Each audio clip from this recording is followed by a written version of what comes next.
ఖమ్మం జిల్లా తిరుమలాయపాలెం 100 పడకల ఆసుపత్రిని కూసు మంచుకి తరలిస్తే ఆందోళనలు తీవ్రతరం చేస్తామని అఖిలపక్ష నేతలు హెచ్చరిస్తున్నారు. ఇక నాటి బీఆర్ఎస్ ప్రభుత్వంలో మంజూరు చేసిన 100 పడకల ఆసుపత్రిని వేరే మండలానికి తరలించడానికి మీరెవరని ప్రశ్నిస్తున్నారు. ప్రస్తుతం 30 పడకలుగా ఉన్న తిరుమలాయపాలెం ఆసుపత్రిని అభివృద్ధి చేసి గత ప్రభుత్వం ఇచ్చిన నిధులతో తక్షణం నిర్మాణాలు చేపట్టాలని డిమాండ్ చేస్తున్నారు. ప్రజాపాలన పేరుతో అధికారంలోకి వచ్చిన కాంగ్రెస్ ప్రభుత్వం ప్రజలకు తీరని అన్యాయం చేస్తోందని విమర్శించారు. ఇక దీనిపై మరింత సమాచారాన్ని మా ప్రతినిధి సాంబశివరావు అందిస్తారు. తిరుమలాయపాలెంలో ఆల్రెడీ ఎగ్జిస్టింగ్ 30 పడకల ఆసుపత్రి 100 పడకల ఆసుపత్రిగా అప్గ్రేడ్ చేస్తూ గత ప్రభుత్వం ఇచ్చినటువంటి జీవోకి విరుద్ధంగా ఈ ఆసుపత్రిని తరలిస్తామన్నటువంటి ప్రకటనలు వస్తున్నటువంటి నేపథ్యంలో తిరుమలాయపాలెంలో ఉన్నటువంటి రాజకీయ పక్షాలన్నీ ఏకమైన అఖిలపక్షం నేతృత్వంలో ఆందోళన చేస్తున్నారు. మనతో పాటు అఖిలపక్ష నాయకులు ఉన్నారు. ఈ తిరుమలాయపాలెం ఆసుపత్రికి సంబంధించి ఏం జరుగుతుంది, వాళ్ళు ఏం డిమాండ్ చేస్తున్నారు అంశాన్ని వారిని అడిగి తెలుసుకుందాం. తిరుమలాయపాలెం హాస్పిటల్కి సంబంధించి మీ ప్రధాన డిమాండ్ ఏంటి సార్? అసలు ఏం జరుగుతుంది ఈ హాస్పిటల్ వెనకాల బ్యాక్గ్రౌండ్లో? తిరుమలాయపాలెం మండల కేంద్ర హాస్పిటల్ ముందు అఖిలపక్ష ఆధ్వర్యంలో వందలాది మంది ప్రజలు రోడ్ల మీదకి వచ్చి ధర్నా చేయాల్సిన పరిస్థితి వచ్చింది.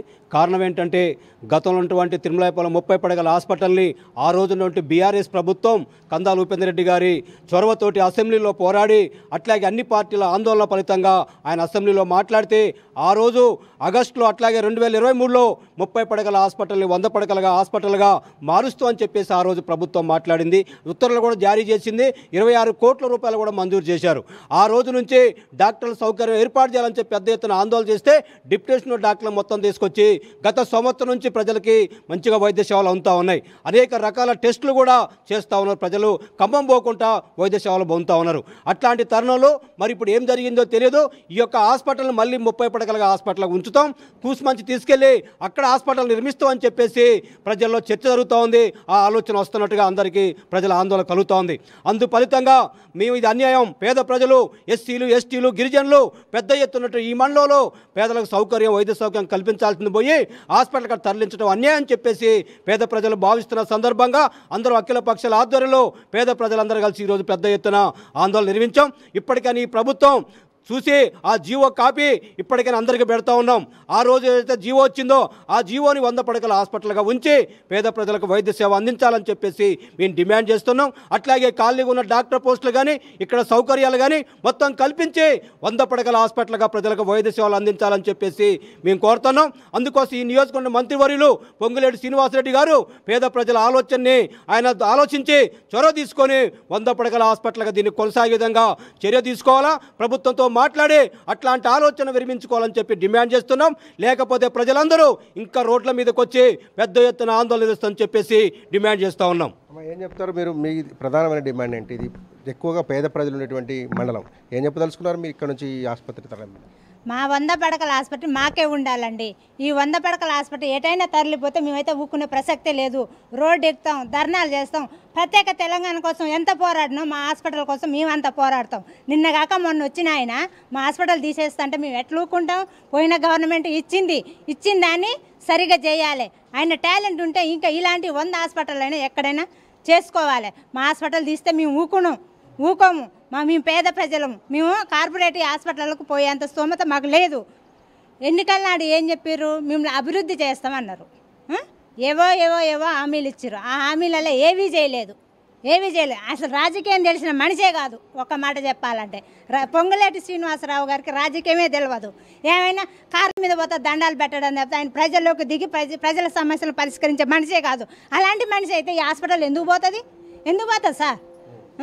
వద్దు, మా హాస్పిటల్ మాకే ఉండాలి. అందరికి అందుబాటులో ఉండేటువంటి ఆసుపత్రిని కూసుమంచి తరలిస్తామంటే ఎందుకు వచ్చింది? అసలు డిమాండ్ ఎందుకు వచ్చింది? మీలో ఎందుకు చర్చ మొదలైందమ్మా? తిరుమలాయపాలెం మండలంలో పేదరికం అంటే ఏంటనేది తిరుమలాయపాలెం మండలాన్ని చూస్తే తెలుస్తుంది. రాష్ట్రం మొత్తం కూడా తిరుమలాయపాలెం మండలం వెనుకబడిన మండలమే. ఏమంటారు దీన్ని? వెనుకబడిన మండలం అంటారు. వెనుకబడిన వాళ్ళు వెనుకబడినట్టే ఉండాలా? మేము ముందుకు రాకూడదా? మాకు అభివృద్ధి అవసరం లేదా? తిరుమలాయపాలెంలో ఉన్న వాళ్ళకి వైద్యం అవసరం లేదా? ఎప్పుడో తాతల తరాల నుంచి వస్తున్న హాస్పిటల్ అండి ఇది. ఏదో మొన్న బీఆర్ఎస్ ప్రభుత్వం మమ్మల్ని గుర్తించి కొంచెం పెద్దగా కట్టారు, 100 పడకలు చేస్తామన్నారు. సంతోషం, ఓకే. ఆ ప్రభుత్వానికి మేము హర్షం వ్యక్తం చేశాం. దాని ద్వారా కొంచెం ఇప్పుడు ఇంప్రూవ్ అవుతుంది. ఇప్పుడు టెస్టులు చేస్తున్నారు, ఆపరేషన్లు చేస్తున్నారు, కొంచెం డెవలప్ అయిందిలే అనుకున్నాము. ఇప్పుడు మొన్న వచ్చిన సార్ కూడా ఏం చెప్పారు? ఎమ్మెల్యే గారు, నేను తిరుమలాయపాలెన్ని బాలేరు కాన్స్టిట్యున్సీని మొత్తం నేను దత్తత తీసుకుంటానండి, మిమ్మల్ని డెవలప్ చేస్తానండి, అభివృద్ధి చేస్తానండి, బాగు చేస్తానండి. సీనన్న అంటే నేను మీ ముందు నిలబడతానండి అన్నారు. మరి ఇప్పుడు మాకు కష్టం వచ్చింది, మా హాస్పిటల్ని వేరే చోటకి తరలిస్తున్నారు. సీనన్న స్పందించాలండి, సీనన్న స్పందించి మాకు తగిన న్యాయం చేయాలి. ఇది మా ఒక్క తిరుమలాయపాలెం గ్రామ సమస్య కాదు, మండల యావత్తు సమస్య. ఇప్పుడు తిరుమలాయపాలెం గ్రామంలో ఉన్న వాళ్ళం వచ్చి ధర్నా చేస్తున్నాము. మమ్మల్ని మీరు గుర్తించి దీనికి స్పందించి సమాధానం చెప్తేనా ఓకే, లేదంటే మండల యావత్తుగా ధర్నాకు దిగుతారు, రిలే నిరాహార దీక్షలు చేస్తారు, లేదంటే ఆమరణ నిరాహార దీక్ష చేయడానికి కూడా మేము సిద్ధంగా ఉన్నాం. మేము ఎంత పోరాటం చేసైనా మా హాస్పిటల్ మేము దక్కించుకుంటాం. చెప్పదలుచుకున్నారు ఈ ఆసుపత్రి తరలింపు ప్రకటనల మీద. ఈ హాస్పిటల్ని గత ప్రభుత్వం ఇంతకుముందు 10 పడకల హాస్పిటల్లో ఉన్నది.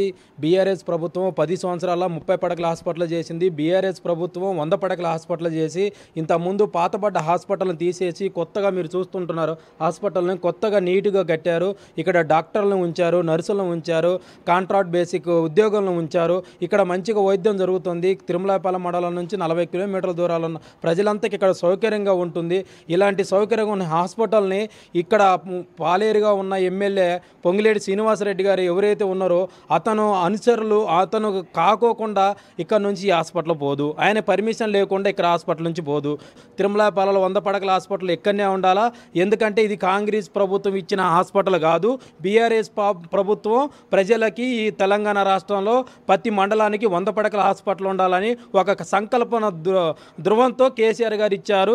కానీ అదే సంకల్పంతో ఈ కాంగ్రెస్ ప్రభుత్వం కూడా ఎందుకు చేయట్లేదు ప్రజల పాలన పరిపాలన అని చెప్పేసి అని వచ్చి ఈరోజు మమ్మల్ని తొంగలో దుక్కి మా హాస్పిటల్ని దేశపోయి కూసుమంచి మండలాల్లో పెట్టాలని ప్రయత్నం చేస్తున్నారు. పొంగిలేటి శ్రీనివాసరెడ్డి గారు దీన్ని పక్కదోవ పట్టించి మమ్మల్ని అన్యాయం చేస్తున్నారని చెప్పేసి అని మేము డిమాండ్ చేస్తూ మా హాస్పిటల్ మాకే ఉండాలి, లేని పక్షంలో మేము గవర్నర్కి కూడా అప్లికేషన్ పెట్టుకుంటామని చెప్పేసి అని తెలియజేస్తున్నాను.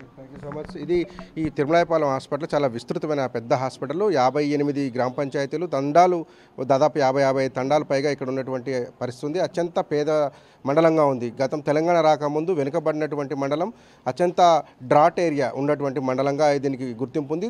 ఇప్పుడు ఈ ఆసుపత్రిని తరలిస్తామనడంతో పెద్ద ఎత్తున అఖిలపక్షం అంతా ఏకమైపోయి డిమాండ్ చేస్తుంది.